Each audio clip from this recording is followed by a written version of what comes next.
Vamos orar então, fecha os olhos. Querido Pai, neste momento vamos mais uma vez abrir a Tua palavra. Nós temos consciência de que não somos dignos nem sequer de citar o Teu nome. Mas é por isso que estamos aqui, Senhor, para buscar o Teu perdão, buscar a Tua misericórdia e pedir que o Senhor não se recuse a falar com a gente. É com humildade que pedimos, porque precisamos do Senhor. Precisamos do Teu braço forte nos guiando. Precisamos da certeza da Tua presença ao nosso lado todos os dias em nossas lutas. Senhor, por favor, nós suplicamos por misericórdia, no mérito do poderoso Jesus Cristo. Amém. Então, o nosso tema de hoje, quem receberá a chuva serôdia? Primeiro, a gente precisa entender o contexto de Mateus capítulo 25, porque é o capítulo que nós vamos analisar esta noite. Então, é um tema muito importante, não permita que nada atrapalhe você na compreensão desse assunto. Então, o contexto de Mateus capítulo 25 fala das 10 virgens, as 5 prudentes e as 5 loucas. E o contexto geral do capítulo 25 está no capítulo 24. O capítulo 24, verso 3 diz: os discípulos perguntam, dize-nos, quando sucederão estas coisas? E que sinal haverá da tua vinda e da consumação do século? Esse é o contexto. Jesus fará a partir de agora um discurso, apresentará algumas notas proféticas, tanto de acontecimentos referentes ao tempo dos apóstolos, quanto acontecimentos do tempo do fim. Então, até culminar com o capítulo 25 de Mateus. Então, Jesus respondeu à indagação dos discípulos. Então, por exemplo, no verso 5, ele diz que haveria falsos cristos enganando a muitos. No verso 6, ele diz sobre guerras e rumores de guerras. No verso 7, ele fala sobre nação contra nação. Ainda no verso 7, ele afirma que haveria fomes em vários lugares. Ainda no verso 7, ele fala de terremotos em vários lugares. No verso 9, ele fala de tribulação e ódio contra os servos. No verso 10, ele apresenta os escândalos, ódios e traições uns aos outros. No verso 11 ele fala de falsos profetas enganando a muitos. No verso 12 ele fala sobre a multiplicação da iniquidade. Ainda no verso 12 ele fala sobre o amor de muitos esfriando. No verso 15 a 22 ele fala de uma grande tribulação. Do verso 23 a 28, ele fala sobre a vinda de falsos profetas e a vinda do falso Cristo realizando grandes milagres. Inclusive, quando ele fala de falso Cristo, ele repete esse assunto no mesmo capítulo. Logo no início do capítulo, ele fala sobre falsos cristos e falsos profetas. Depois ele vai repetir mais à frente no mesmo capítulo, ele vai repetir essa profecia de falsos cristos, só que agora num contexto de realizar grandes milagres. Vamos abrir a Bíblia? Acho que seria interessante a gente fazer essa observação no capítulo 24 de Mateus.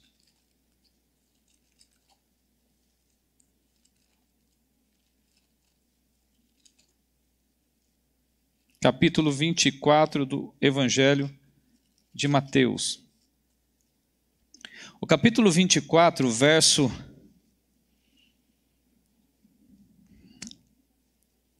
Capítulo 24, verso 4 e verso 5 diz assim: E ele lhes respondeu: Vede que ninguém vos engane, porque virão muitos em meu nome, dizendo: Eu sou o Cristo, e enganarão a muitos.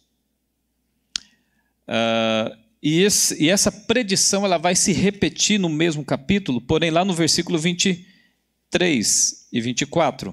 Gente, isso aqui é muito importante. É muito importante isso aqui. Eu vou responder a seguinte pergunta: por que Jesus repete esse assunto, esse tema sobre o falso Cristo? No verso 23 e 24 diz: Então, se alguém vos disser, eis aqui o Cristo, ou ei-lo ali, não acrediteis. E o verso 24, porque surgirão falsos cristos e falsos profetas, operando o quê? Grandes sinais e prodígios, para enganar, se possível, quem? Então, observe, retornemos aqui no verso 4 e verso 5. Primeiro, vamos fazer uma diferença aqui, entre esses dois contextos aqui. O verso 4 e o verso 5 de Mateus 24 diz: Vede que ninguém vos engane, porque virão muitos em meu nome, dizendo: Eu sou o Cristo. Qual é a diferença da primeira predição para a segunda? Os dois estão falando sobre a mesma coisa, não é? Então, o que é semelhante?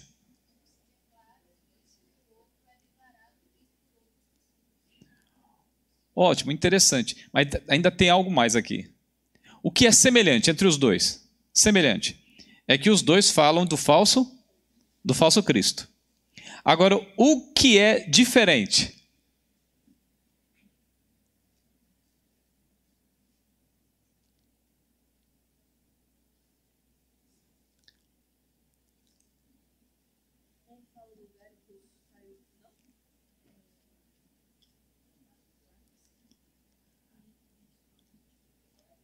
Conseguiram detectar a diferença?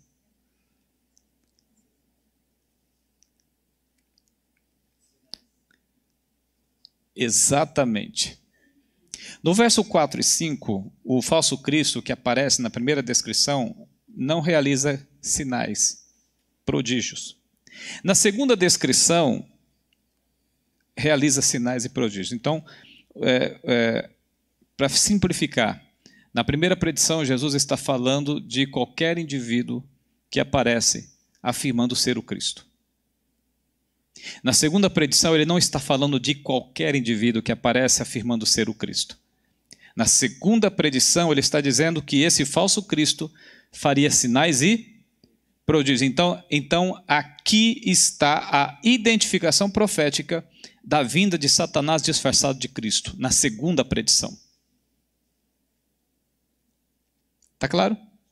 A primeira predição ela acontece, inclusive, no próprio tempo de Jesus, no próprio tempo dos apóstolos, de pessoas aparecendo ali, afirmando ser o Messias, afirmando ser o Cristo. A segunda predição não é para o tempo de Cristo, é para o tempo do fim, onde Satanás virá disfarçado de Jesus. Então, esse contexto está orbitando no texto do capítulo 25 de Mateus, que fala das 10 virgens. Sinais nos céus, e a segunda vinda de Cristo está no verso 29 ao verso 31. Se você observar, uma boa parte dessas profecias, uma grande parcela delas, aconteceram já no tempo apostólico. Eu acho que eu devo ter mencionado, se não, eu falo agora.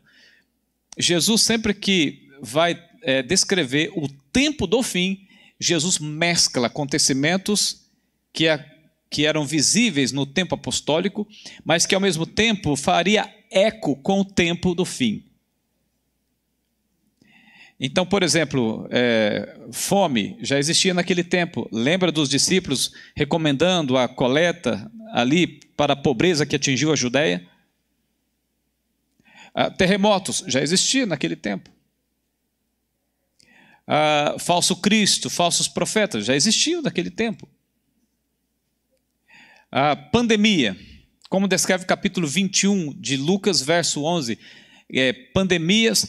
Eu acho que é interessante a gente abrir esse texto, porque como eu não vou ter tempo para falar sobre esses assuntos, então eu já estou abrindo algumas lacunas para vocês. Capítulo 21, verso 10 e 11, diz, Lucas, capítulo 21, verso 10 e verso 11,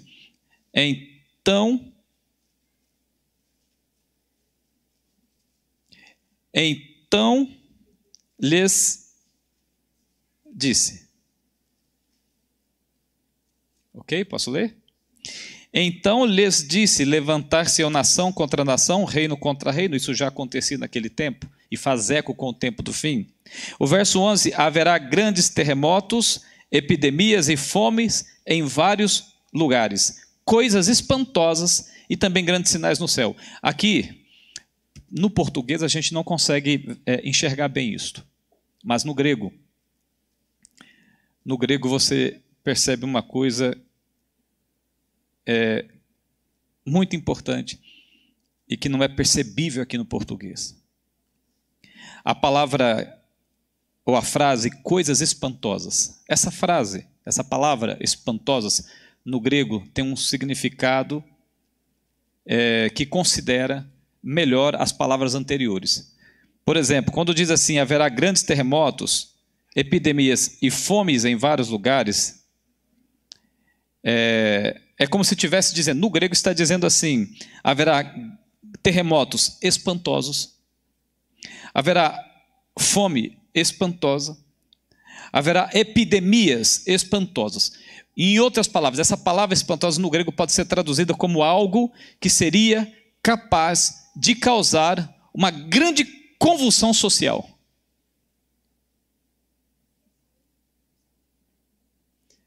Agora você consegue, com esse entendimento, com base no grego, você consegue entender uma coisa, perceber uma coisa, que a pandemia que acabamos de presenciar é um acontecimento de suma importância do ponto de vista profético.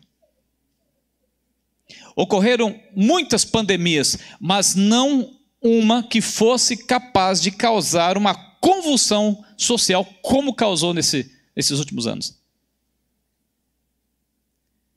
Você percebe agora a singularidade dessa pandemia? Dentro de um contexto profético? Que pandemia parou o mundo? Que pandemia paralisou a economia global? Que pandemia trouxe fome a esse nível? Desemprego, crises diversas. Então, tudo isso está dentro do contexto do nosso tema, do tema de hoje. Essas profecias, parte delas aconteceram no tempo apostólico e outras se intensificaram, aconteceram ou acontecerão mais para o nosso tempo, o tempo do fim. Ok?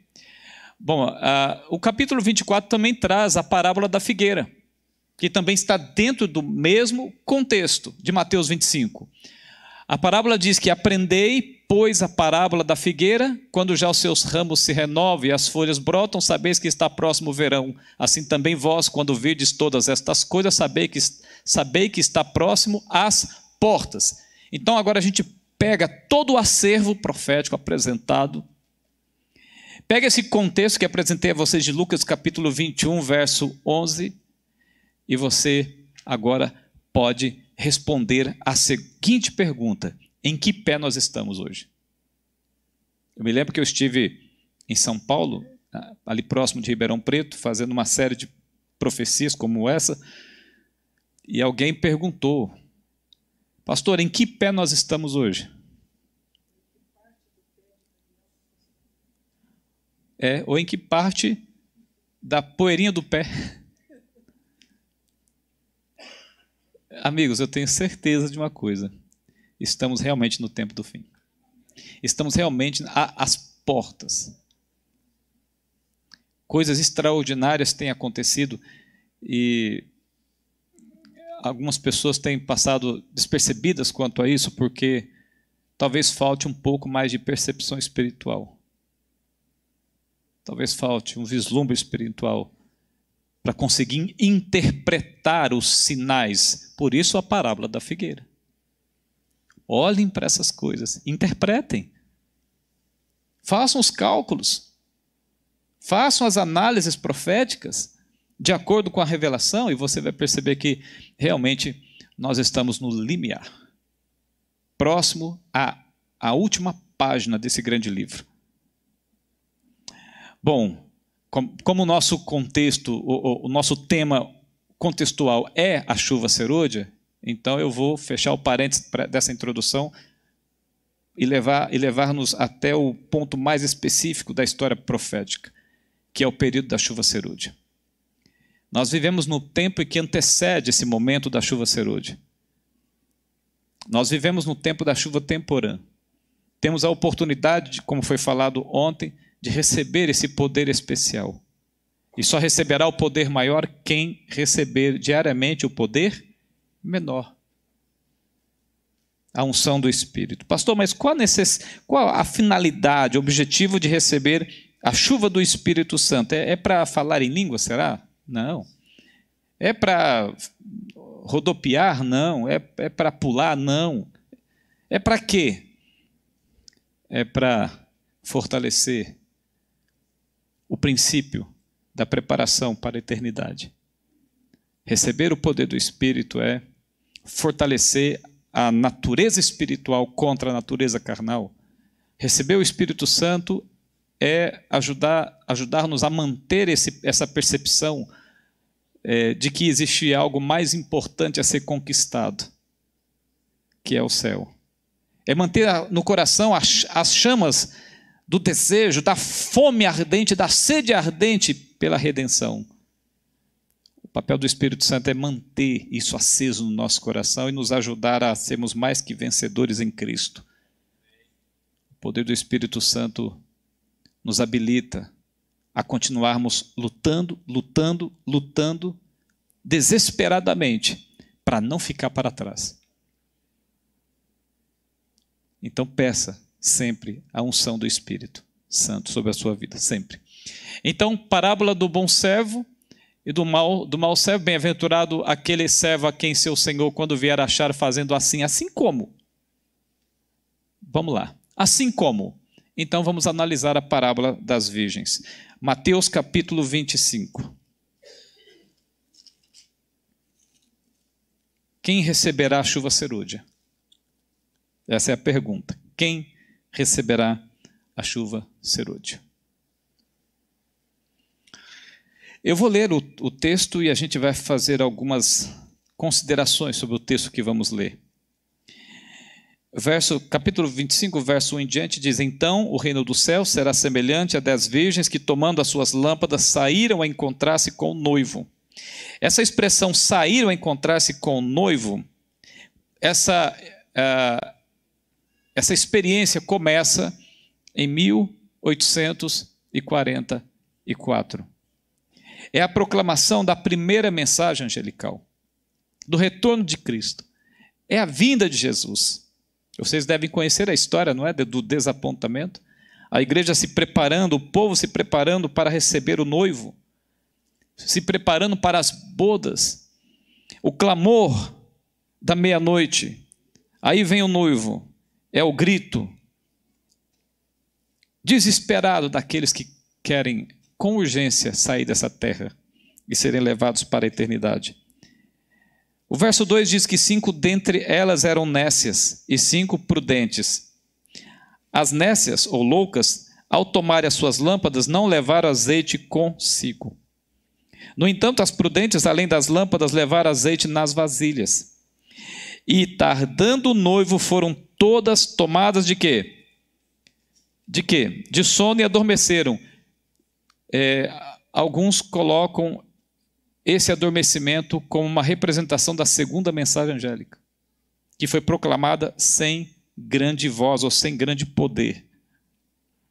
O verso 6 diz: Mas à meia-noite ouviu-se um grito, eis o noivo, saí ao seu encontro. Alguns encaram esse grito como sendo o grito da terceira mensagem angélica. Então se levantaram todas aquelas virgens e prepararam as suas lâmpadas. As nécias disseram às prudentes: dai-nos do vosso azeite, porque as nossas lâmpadas estão se apagando. O verso 9, mas as prudentes responderam: não, para que não nos falte a nós e a vós outras, ide antes aos que o vendem e comprai-o. E saindo elas para comprar, chegou o noivo, e as que estavam apercebidas entraram com ele para as bodas, e aconteceu o quê? Fechou-se a porta da graça se fecha. Mais tarde chegaram as virgens nécias, clamando: Senhor, Senhor, abre-nos a porta. Mas ele respondeu: em verdade vos digo que não vos conheço. Vigiai, pois, porque não sabeis o dia e nem a hora. Esse é o contexto geral. Jesus, era uma noite, e Jesus fita um casamento dentro de um contexto de uma cultura oriental. E ele se aproveita desta cena, e então ele usa esse casamento oriental como símbolo, como representação do que está prestes a acontecer sobre o mundo e sobre a igreja. E quais as lições que podemos tirar hoje para responder à pergunta: quem receberá a chuva serúdia? Bom, primeiro ele diz que o reino dos céus é semelhante a 10 virgens que, tomando as suas lâmpadas, saíram a encontrar-se com o noivo. Então, primeira observação a considerar: todas tinham a lâmpada. O que é a lâmpada? É a palavra de Deus. Lâmpada para os meus pés é a tua palavra, e luz para o meu caminho. Então, tanto as virgens loucas quanto as prudentes tinham a palavra. Todas tinham a Bíblia. Então está dizendo que no final dos tempos, tanto os salvos quanto os perdidos desfrutarão da bênção da palavra. Conhecerão a mensagem de Deus. Todas, todas, todas. Então, primeira coisa a considerar: todos, independente de qual seja o grupo, todos desfrutavam da bênção de ter a palavra de Deus. Está claro isso para você? Ótimo. Outra observação a considerar: todas tinham o quê? Azeite. Às vezes eu apresento isso, alguém fala assim: pastor, eu achava que era só as prudentes que tinham azeite. Pois é. Se você observar o verso 3, 4 e o verso 8, você vai perceber que todas também chegaram a ter o azeite. Observe o verso 3. As nécias, ao tomarem as suas lâmpadas, não levaram azeite consigo. No entanto, as prudentes, além das lâmpadas, levaram azeite nas vasilhas. E o verso 8. E as nécias disseram às prudentes: dai-nos do vosso azeite, porque as nossas lâmpadas estão o quê?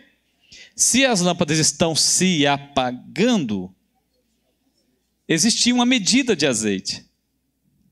E o que representa o azeite? O poder do Espírito Santo, a presença do Espírito Santo na vida. Então, todas tinham azeite. Todas, em algum momento, desfrutaram da bênção do Espírito.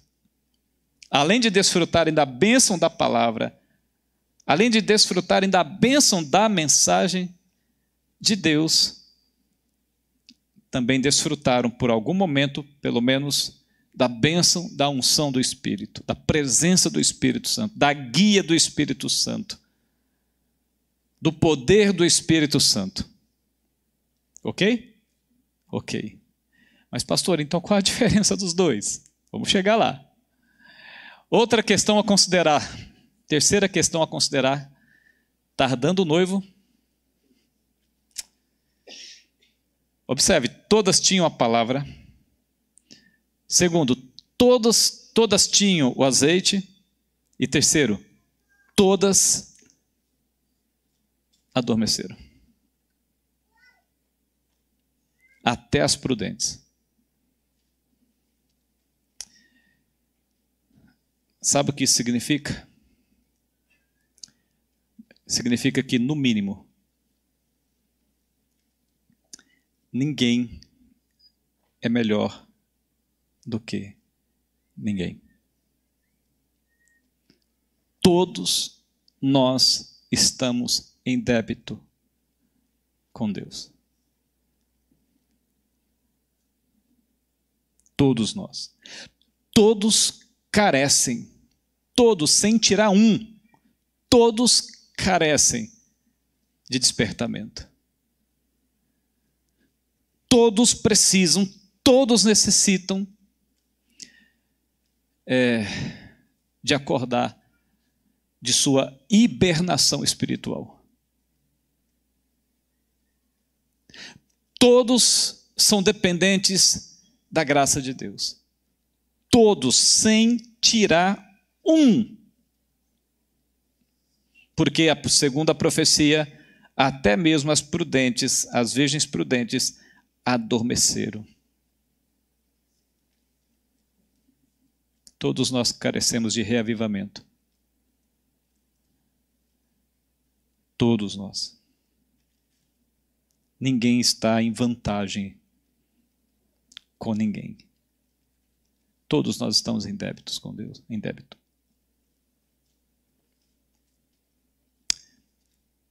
Isso aqui é importante compreender para arrebatar o orgulho do nosso coração.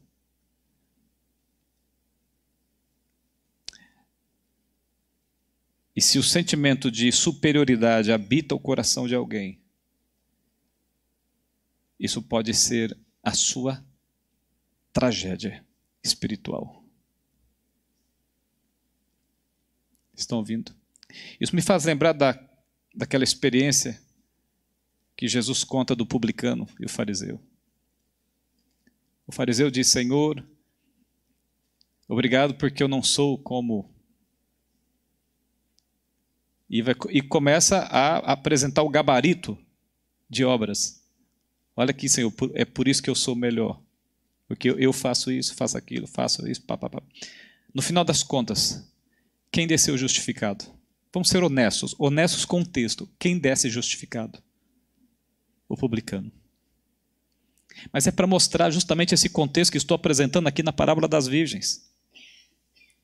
Todos nós estamos em débito com Deus. Todos nós precisamos de reavivamento, de reforma. Todos nós. Precisamos cair aos pés da cruz do Calvário e falar assim: só isso, Senhor. Por favor, me perdoa, me perdoa, me perdoa. Por favor, me perdoa.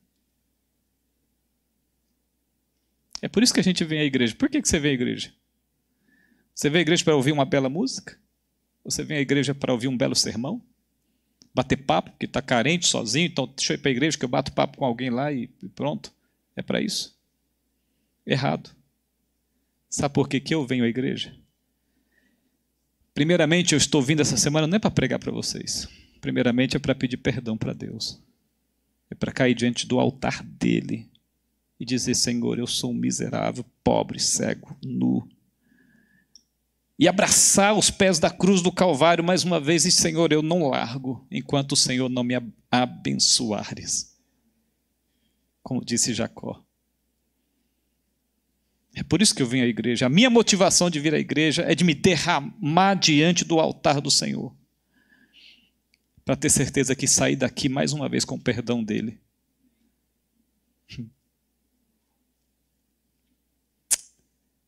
É assim que funcionam as coisas. Então o publicano bate a mão no peito e diz: Senhor, me perdoe, porque eu sou o quê? Pecador. Se você observar a compaixão que Jesus tinha dos pecadores que eu falo, aqueles que eram mais notórios, pecadores notórios, porque tem os pecadores não notórios e tem os pecadores notórios, né? Não é assim? Os que escondem ser pecadores e os que chutam o balde.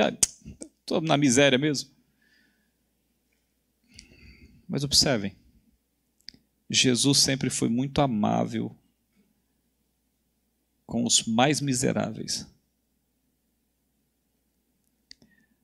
Mas Jesus era duro com quem arrotava a santidade. Lembra que ele deu uma dura nos fariseus? Chamou de sepulcros? Pode ver, o único momento que Jesus é duro e enérgico com alguém para valer foi com quem arrotava santidade.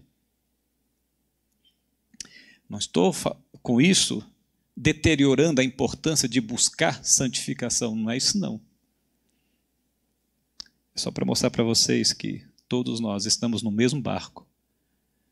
Mas pastor, o que é que vai diferenciar então um grupo de outro grupo? O que é que vai fazer essa separação? Quem vai receber a chuva serôdia? Vamos lá.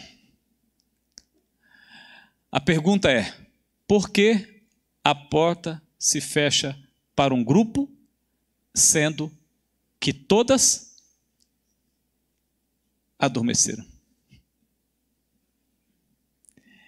Embora todas as virgens tenham adormecido espiritualmente, mas a porta se abre para um grupo, e somente para um grupo. Chega de suspense, né? Vamos à resposta? Tá. Sabe por quê? A porta se fecha para um grupo e abre para outro? Eu vou dizer para vocês.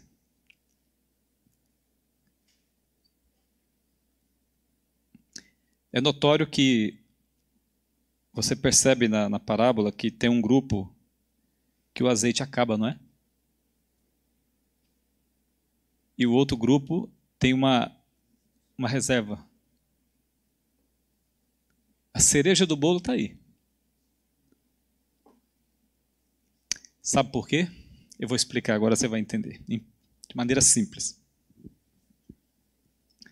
Sabe quando você levanta de manhã e você não está com vontade de abrir a Bíblia para ler? Alguém já passou por isso? Além de mim, alguém já passou por isso? Você levanta cedo, sabe que precisa ter aquele momento diante do Senhor, mas parece que tudo vai na contramão. Os sentimentos não são favoráveis, o desânimo, o cansaço, a correria, o tempo, enfim, um monte de coisa. A indisposição terrível. Aí você fica ali naquela luta tremenda. Eu preciso ler, mas não estou com vontade de ler, eu preocupado com outras coisas. Mas você se olha no espelho e fala assim: ei, é o seguinte, você não está com vontade de ler, né? Mas você vai ler. Aí você chacoalha a cabeça, não fica pensando muito, porque se pensar muito, a natureza te domina. Não fica pensando muito, você se obriga, você vai na marra, na força, abre a Bíblia e começa a ler. Sabe quando você percebe que precisa orar? Sabe que necessita de ter aquele momento de oração, mas você não está com vontade nenhuma de orar? Já passaram por isso? Além de mim aqui, alguém já passou por isso? Nenhuma, zero. E parece ter uma força assim, um imã que fica puxando o contrário. Mas você se determina, você se enfrenta, você nega a si mesmo e diz assim: eu não estou com vontade de orar, mas eu preciso orar e eu vou orar. E você se joga no chão e começa. Sabe quando você... Amigos que estão nos assistindo pelo YouTube, sabe quando você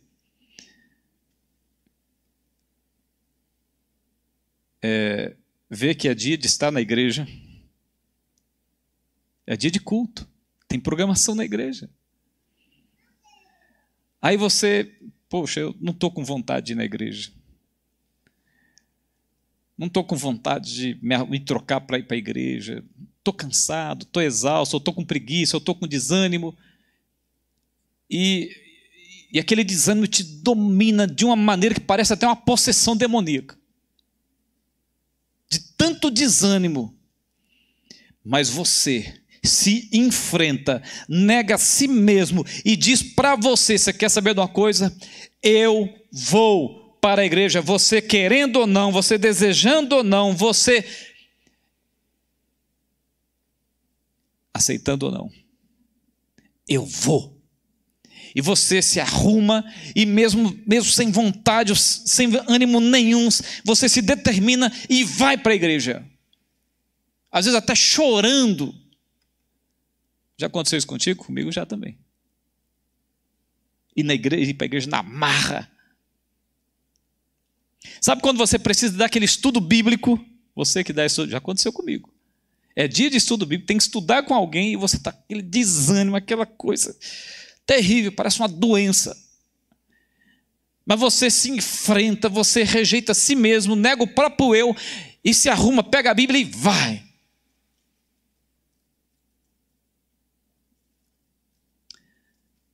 Sabe quem vai receber a chuva serôdia? São esses que não desistem nunca. São esses que são perseverantes. E é a palavra que vai ser utilizada pelos profetas ao falar tanto da luta quanto da salvação dos indivíduos. Nós vamos ler já esses textos. Mas antes, deixa eu contar uma história para vocês. Eu era pastor lá no interior do Ceará. Numa cidade que parece que o sol nasce e nunca morre ali. Tanto calor. Aí era um domingo, às 3h. Um sol escaldante, terrível. Pense. Eu tinha uma visita para fazer. Aliás, tinha mais visitas. Mas eu vou contar de uma visita que eu visitei. Eu tinha uma visita para fazer. E aquele desânimo, aquela coisa terrível. Peguei minha Bíblia, entrei no carro e fui embora. Quando chegou na casa, eu fiz o apelo, né? Conversei com a irmã, fiz o apelo para ela retornar para Cristo. E no apelo eu falei assim: minha irmã, você precisa voltar para os braços de Deus, volte para a igreja. Ela virou para mim e falou assim: pastor, eu vou fazer o que na igreja se eu não tenho vontade de estar lá? Ela falou na lata. Séria. Naquela hora, eu baixei a cabeça por um tempo, levantei, olhei nos olhos dela e disse assim: minha irmã, você acha que eu estava morrendo de vontade de visitar você? O olho dela regalou assim. Eu falei: deixa eu explicar para você não me interpretar mal. Aí eu contei para ela. Falei assim para ela: qual era a vontade da minha carne? Falei para elas. Qual era a vontade da minha carne? Sabe qual era, irmã? Falei para ela.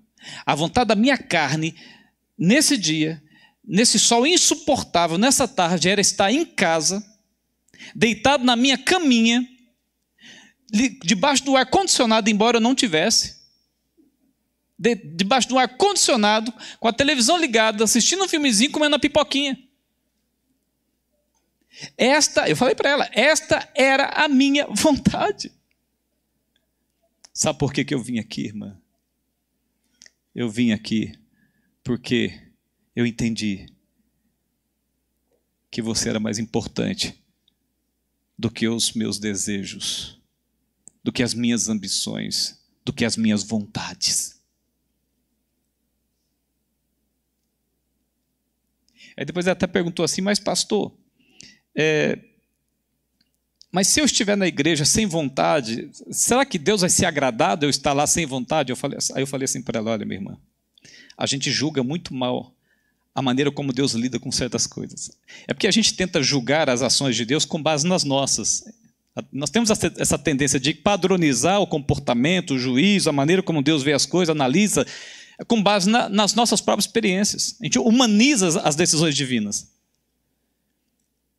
Aí eu falei assim para ela: se você sair da sua casa sem vontade, mesmo sem vontade, lutando, batalhando, negando a si mesmo, para estar na presença de Deus, Deus vai olhar para você e vai dizer assim: não é possível, eu preciso abençoar essa menina, porque mesmo sem vontade, ela negou o coração dela, o sentimento dela, os desejos dela, para estar na minha presença.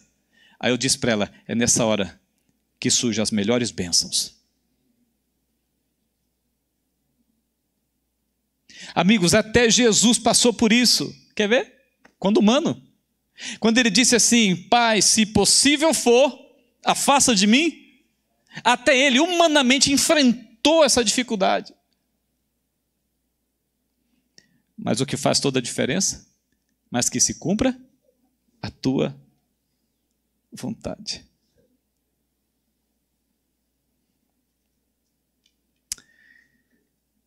Abra sua Bíblia, Apocalipse capítulo 3.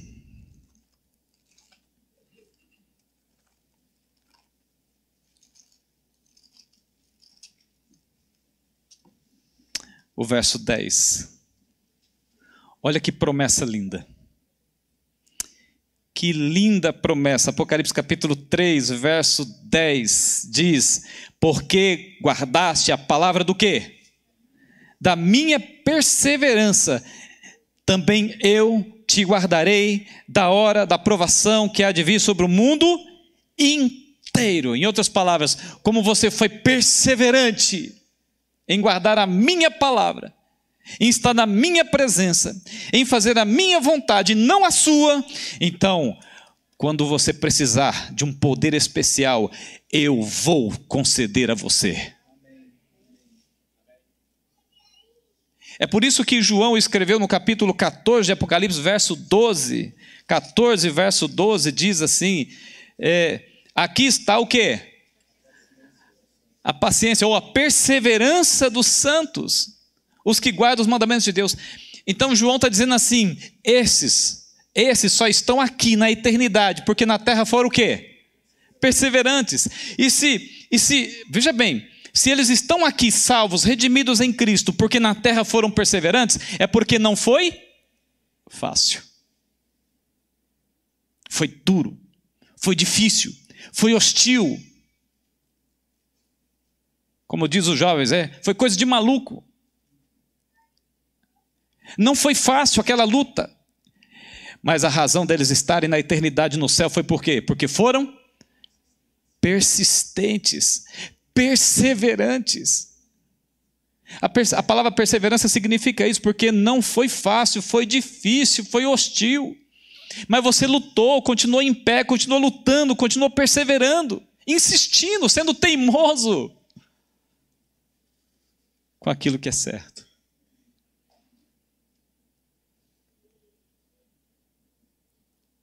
Entenderam, amigos? Eu digo a vocês que até a volta de Cristo vocês vão ter lutas, e muitas delas cruéis. Mas a chuva serôdia virá para você se você não desistir, se você continuar lutando. E ore pelos seus filhos, pela sua família, pelos seus amigos, por pessoas que estão distantes. Sabe por quê? Para que o Espírito Santo fique ali, teimando com o coração deles. Porque pode chegar um momento que eles sejam alcançados pela mesma graça e por serem, de alguma maneira, ou de retornarem de alguma maneira a serem perseverantes. Nós estamos vivendo num tempo muito difícil. E Deus entende as nossas lutas. Acredite, Ele entende as nossas lutas. Ele consegue interpretar as nossas lágrimas. Ele consegue medir as nossas dores. E o que Ele diz diante disso? Ele diz assim: não desista. Sabe por quê? Porque vai valer a pena. Continue na luta um pouco mais. Só um pouco mais. Só um pouquinho mais. porque vai valer a pena. Tem uma citação de Ellen White que ela diz assim, que quando a gente pisar no céu,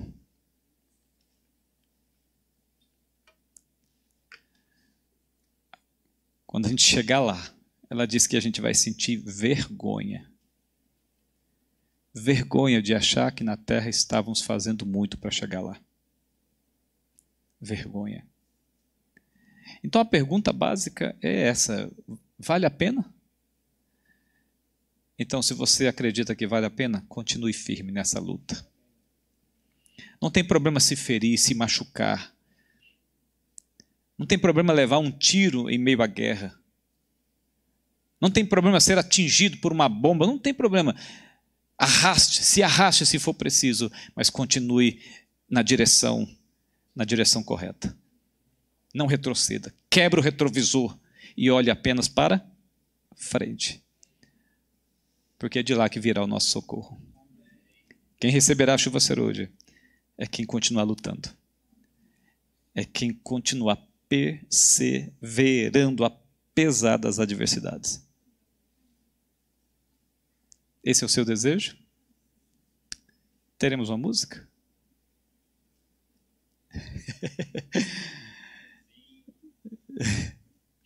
Então, nós vamos orar e encerrar com uma oração nesse momento.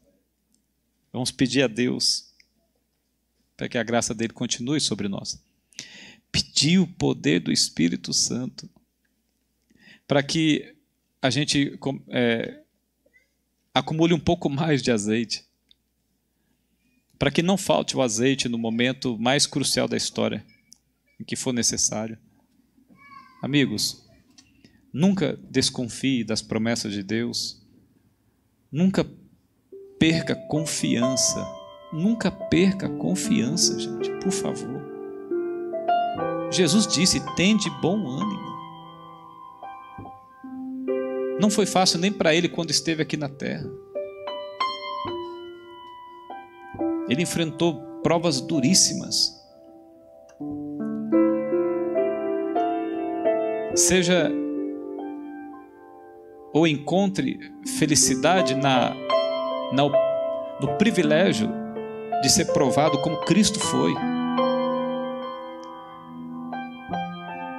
Porque muito em breve Jesus atravessará o universo para entrar na atmosfera desta terra. Para buscar quem? Diga eu. Diga nós. A minha família. Diga a minha família. A minha família. Jesus disse lá em Marcos: quem crê, tu e a tua casa serão salvos. Essa promessa está ali. Então continue lutando todos os dias, perseverando pela sua família também. E acredite que Deus não perde nenhuma oportunidade para salvar a nossa família. Não perde nenhuma. Quando você ora: pastor, por que eu preciso orar para Deus salvar a minha família, salvar os meus filhos? Ele não é o maior interessado, sabe por quê? Porque quando a gente pede, a gente dá liberdade legal para o Espírito Santo atuar. É importante a gente pedir para que Satanás não acuse a Deus de ser intransigente e de ferir as regras do jogo. Então, quando a gente ora, quando a gente pede, por isso a importância, quando a gente ora e a gente pede, é a gente dizendo assim: Senhor, eu estou dando permissão legal, porque Deus, Ele vai vencer esse grande conflito sem quebrar nenhuma regra do jogo. Satanás tenta quebrar todas as regras, mas Deus vai ser vitorioso sem quebrar uma única regra desse grande jogo. E é por isso a importância de suplicarmos, pedirmos, intercedermos, porque é a gente dando essa liberdade legal, legítima, para que Deus atue, para que Deus faça algo, para que Deus esteja ali com esse objetivo de alcançar a nossa família, a nossa vida, a nossa igreja, as pessoas que damos estudo bíblico lá fora. Alguém gostaria de vir aqui mais perto de mim para orar comigo? Eu vou pedir por mim também, pedir por nós. Deus te abençoe, meu irmão. Deus te abençoe, meu irmão. Deus te abençoe, meu irmão. Deus te abençoe, meu jovem. Deus te abençoe, minha irmã. Deus te abençoe, viu? Se você quiser vir, venha. Se você quiser ficar aí, fique, sem problema. Mas se você quiser estar aqui próximo, venha. Eu vou orar, vou suplicar mais uma vez. Estou orando por vocês, viu? Estou orando por vocês. Vamos pedir então, querido Deus. Mais uma vez a gente agradece por nunca ter desistido da gente. Obrigado por nunca ter lançado esse planeta nos confins do universo. Obrigado por ser teimoso com o nosso coração. Obrigado, Senhor. Obrigado por nunca ter virado as costas para a gente. Senhor, nós queremos colocar diante do Teu altar o nosso anseio, as nossas súplicas em favor da nossa família. Por favor, Senhor. Queremos uma bênção sobre nós, mas queremos uma bênção sobre a nossa família também, porque queremos ir para o céu com a nossa família. Então nós imploramos, Senhor, por favor, nós suplicamos, ó Deus, por favor, visite os nossos filhos, os nossos netos, os nossos pais, avós, os nossos irmãos. Que o Teu anjo assistente que o Senhor designou possa perseverar, persistir com o coração deles. Que o Teu Santo Espírito se aproveite de qualquer oportunidade para colocar um vislumbre do quanto vale a pena ir para o céu no coração e na consciência deles. Com essa certeza que o Senhor estará fazendo isto, com essa convicção de que o Senhor vai estar atendendo essa súplica tão especial, Senhor. Veja, Pai querido, não estamos pedindo carro, não estamos pedindo herança, não estamos pedindo riqueza terrena, estamos pedindo pela salvação da nossa família. Ó Deus eterno, por favor, Senhor, é no mérito do poderoso Jesus Cristo que, agradecidos, nós pedimos. Amém, Senhor, amém, amém. Amém. Que Deus abençoe vocês. Uma boa noite, um bom descanso. Tá bem? E não deixe de fazer a jornada, viu? Aquela jornadinha.